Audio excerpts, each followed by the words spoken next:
When it comes to an appraiser, valuation's probably their biggest thing. All right? The valuation's done by an appraiser, and they have to know that the appraiser now has to use income appraisal method, not the comps method. There's a big difference between how those work, and there's actually an advantage to both of them. Numbers are numbers, and they never lie. So we always have to make sure our lender understands my client's buying an investment property. We need him to run a valuation based on either cap rate or gross rent multipliers, not necessarily comps, because comps are used for owner-occupied people. And it becomes a problem when you get an investor that's looking at my double like a single-family home and comping it out. Could be a really good double that's making large money. So the banks need to know you're buying a non-owner occupied loan. They probably should have a non-owner occupied specialist appraiser go look at it. Not just the run-of-the-mill. Don't laugh. I know this is a pie in the sky kind of thing.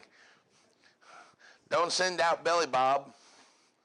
Send out William Robert to do it. All right? The banks hopefully will have a knowledgeable appraiser on rental property and different, because there could have different answers. And prime example, you pull comps on a house that's in Broad Ripple, the rent is really high in Broad Ripple. So all of a sudden you pull the comps for a double, you're going to get one answer.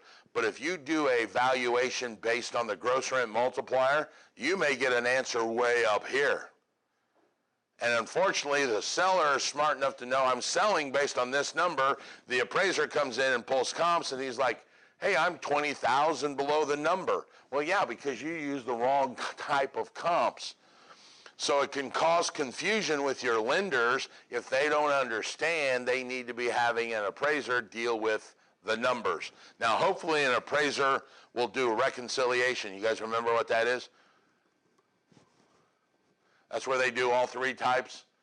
They do the comps, they do the income, and they do the cost approach, all three of them.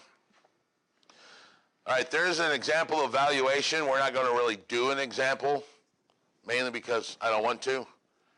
If you want to call me, we can deal with it and talk about an example of how to do a valuation. I did a whole continuing ed about appraisals last year.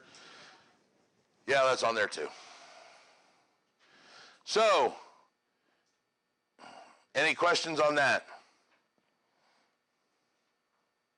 So there's the study.